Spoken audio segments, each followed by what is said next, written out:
ओम शांति। बड़े भाई और छोटे भाई में बिल्कुल नहीं पड़ती थी।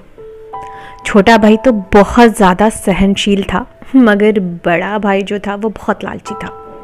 पिताजी के गुजर जाने के बाद जब पूरी प्रॉपर्टी का डिवीज़न हुआ तो बड़ा भाई चाहता था कि सारी प्रॉपर्टी जो है वो उसको मिल जाए, इसलिए वो छोटे भाई से बहुत जेलस फील करता था, बहुत ज़्यादा। वो चाहता था किसी ना किसी तरीके से इसको इस प्रॉपर्टी से हटा दिया जाए। और एक दिन वो एक वैद्य से कंसल्ट करके उसके लिए पॉइजन बनवाता है, जहर बनवाता है और अपने छोटे भाई को मार देता है। समय बीतता है और बीतते बीतते ऐसे मुकाम पर पहुंचता है कि उस बड़े भाई की शादी भी होती है और उससे बहुत वेट करने के बाद, कम से कम 10 साल वेट करने के बाद उसको एक बेबी होता है, एक बेटा होता है। बेटा 8-10 साल का होता है, समय और बीतता है, बेटा और बड़ा होता है, पढ़ते लिखते 20 साल का होता है, उसकी भी शादी होती है। शादी के 1-2 साल ही उसको भयानक बीमारी लग जाती है। उस बड़े भाई के बेटे को भयानक बीमारी लग जाती है। जब बीमारी लग जाती है तो वो अपनी सारी प्रॉपर्टी, वो जो छोटे भाई की जो प्रॉपर्टी उसने हथियाई होती है उसको मारकर वो सारी प्रॉपर्टी और इवन उसके पास भी जो प्रॉपर्टी थी वो सारी उसको बेचनी पड़ती है अपने बेटे के इलाज में, क्योर करवाने के लिए। जब सारी प्रॉपर्टी बिक जाती है तो एक दिन उसका बेटा बोलता है कि पिताजी, हाथ से हमारा और आपका सारा हिसाब बराबर हो गया। आपने जो भी कुछ अपने छोटे भाई को मारकर प्रॉपर्टी हासिल करी थी, आज वो सारा कुछ हिसाब बराबर हो गया भाई।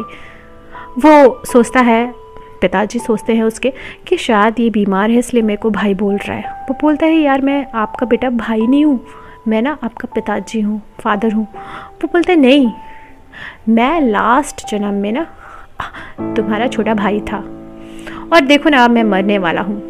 इतनी प्रॉपर्टी सेल करने के बाद भी तुम हमें बचा नहीं पाओगे और इस जन्म में मैं तुम्हारा बेटा बन के आया हूँ, अपना हिसाब बराबर कर लिया। तुमने मुझे मारकर जो प्रॉपर्टी हासिल करी थी, आज मुझे बचाने के लिए तुमने जो प्रॉपर्टी हथियाई थी, भाई से ली थी वो प्रॉपर्टी, और जो तुम्हारे पास थी वो सारी प्रॉपर्टी तुम्हें सेल करनी पड़ी। उसको बड़ा ही अजीब सा लगता है कि अरे बाप रे, ऐसा कर्मों का चक्र इतना ज़्यादा। वो बोलता है, अच्छा तो बोलता है, वो उसका बेटा बोलता है, तो नहीं, अब मेरा जाने का समय हो गया, मैं तुमसे हिसाब बराबर करने आया था। और जिस टाइम की बात है उस टाइम सभी प्रजा जानती थी। उसका जो बाप होता है, उसका जो फादर होता है, वो पूछता है कि बेटा चलो ठीक है, माना कि हमारी गलती थी और हमें तुमने प्रॉपर्टी बराबर करके बेच कर सारी प्रॉपर्टी अपने इलाज में खर्च करवा के बराबर कर दी, पर जो तुम्हारी वाइफ है इसकी क्या गलती है? तुम मर जाओगे, इसको ज़बरदस्ती आग में झोंका जाएगा, इसकी क्या गलती है? तो वो बोलता है कि पता है पिताजी, जब आप जहर बनवाने गए थे और जिस वैद्य ने आपसे मोटी रकम ली थी जहर बनाने के लिए, ये वही है, ये जो बीवी है ये पिछले जन्म की वैद्य है।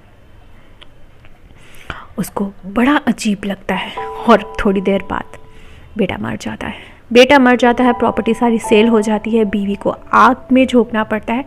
सारी चीज़ें, अगर कहते हैं ना कि अगर आप अच्छे कर्म करोगे तो आपको जन्नत मिलती है और आप बुरे कर्म करोगे ना तो आपको ना नरक मिलता है। दरअसल नरक और स्वर्ग कहीं और नहीं है, यही नरक है और यही स्वर्ग है, यही जन्नत है। अगर आप अच्छे कर्म करते हो ना तो उसका फल भी आपको इसी जन्म में भोगना होता है, और अगर आप बुरे कर्म करते हो ना तो जिसके साथ भी जैसे भी आप करते हो उसका हिसाब जो है, ऊपर वाले की लिस्ट जो है ना, उसमें कभी कोई डाउट नहीं हो सकता, वो एकदम पक्की होती है और इसका फल आपको ज़रूर भोगना पड़ता है।